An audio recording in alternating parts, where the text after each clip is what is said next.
Say this is Mr. Kieki, and I'd like to continue where we left off a couple of weeks ago, talking about nouns again. This time, Grammatica 3, making nouns plural. How do we make nouns plural in Italian? Make sure you complete the assignment, the classwork assignment that goes with today, Grammatica 3, making nouns plural. Be sure to pause the video as often as you need to complete all the blanks. The last time we did a video, we talked about just how nouns work in Italian and the gender of nouns. And let's do some review questions. So there are about 6 review questions at the top of your worksheet. First review question is, what is a noun? Hopefully that's pretty self-explanatory at this point. A noun is a person, place, or thing. Here are some examples of nouns to the right. We learned that 2 important characteristics of nouns in Italian are that each noun has a gender and number. Most importantly, gender means masculine or feminine. We don't have that in English, and that's something that takes a bit of time to grasp. It's just a category of noun. What we're going to focus on today, though, is number, singular or plural. And we do have that in English. The ways that we determine gender and number are we could look at the ending of the word. The ending means looking literally at the last letter or last couple of letters. There are times where a noun will refer to a person, and if it does, if it refers to a boy or a girl, it will be masculine or feminine. Lastly, and even though we won't get to this today, but probably most importantly,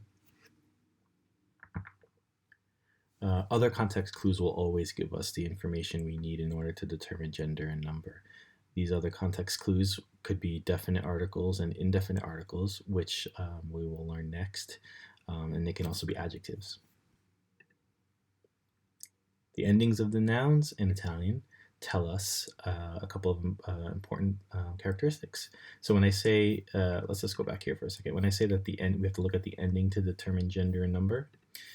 If we see the letter O at the end of a noun, like in ragazzo or libro, the noun is masculine. If I see the letter A at the end of a noun, like ragazza or mela, then the noun is feminine. Occasionally, and quite frequently actually, nouns can end with the letter E, and these can be masculine or feminine. If we look at these 2 examples here, classe and pane. Classe is feminine, pane is masculine. How do you know that? That's the important part. And so there are times where you can't tell for nouns that end with the letter E. So which ending could be problematic? Nouns that end with the letter E, because they can be either masculine or feminine. All right, so nouns that end with the letter E can be problematic, but there are a couple of things we could do. Now, we can look at a few more letters at the end to determine the gender. If a noun ends with the letters O-R-E, like professore, it's masculine. If it ends with I-O-N-E, like lezione, it's feminine. And if it ends with ice or I-C-E, it's also feminine, like calcolatrice. Any other noun that ends with the letter E needs to be determined with a context clue. Okay, so today we're going to move on to making nouns plural. Most important thing to remember, and this can be problematic because in in English and Spanish, in many languages, we just add an S to make a noun plural, but we're not going to do that in Italian. We do not add S. Instead, we do a couple of different things. If a noun ends with the letter O, for example, libro, zaino, ragazzo, we just change that O to I to make it plural. So libro means book, libri means books, zaino means backpack, zaini means backpacks, ragazzo means boy, ragazzi means boys or kids. On the other hand, if a noun ends with the letter A, we change that A to E to make it plural. Lavagna becomes lavagne, chalkboard becomes chalkboards, matita becomes matite, pencil becomes pencils, and ragazza becomes ragazze, girls. And lastly, we do have some singular nouns that end with the letter E. These change the E to I to make them plural. For example, the noun classe becomes classi, professore becomes professori, Lezione becomes lezioni, so class, classes. Teacher, teachers. Lesson, lessons. Calcolatrice becomes calcolatrici.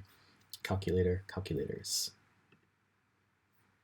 Very often, many students find this table helpful. You might want to press pause after I ask you this question. Why do you think some of these boxes are highlighted? And so we can think about that for a moment.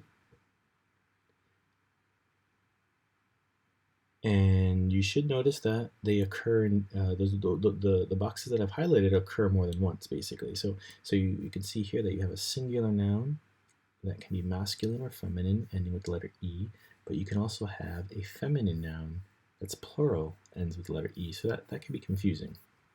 The same is true for the letter I. We have some other confusing things, but I do talk about that in the video for Grammatica 3A, for 3A, which is more of the more complicated things about nouns. And I'll get to that in a second. But a couple of other things to remember. Sometimes you see nouns that end with consonants. Nouns that end with consonants never change. So you see that word computer. Most of these nouns that end with consonants are borrowed from English or other languages. So the word computer is computer. Computer is computers. Notice it doesn't change, and so we'll need to look at some context to figure that out. Same thing with sport and sports.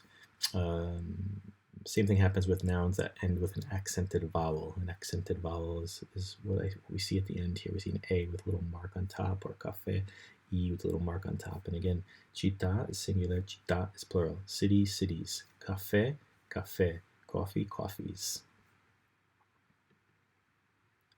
There are some other changes that happen with nouns, some spelling changes. This gets a little complicated, and so I won't make that required listening for you guys. However, if you are interested in learning a little bit more about how these nouns work in Italian, this next video will have a little bit more information about nouns that end with the letter E, which can be confusing, nouns that end with the letter I, which can sometimes be confusing, a little bit more information about the nouns that end with consonants and accented vowels, and these other spelling changes that I mentioned here. So please see Grammatica 3A and the video Making Nouns Plural, more detailed information.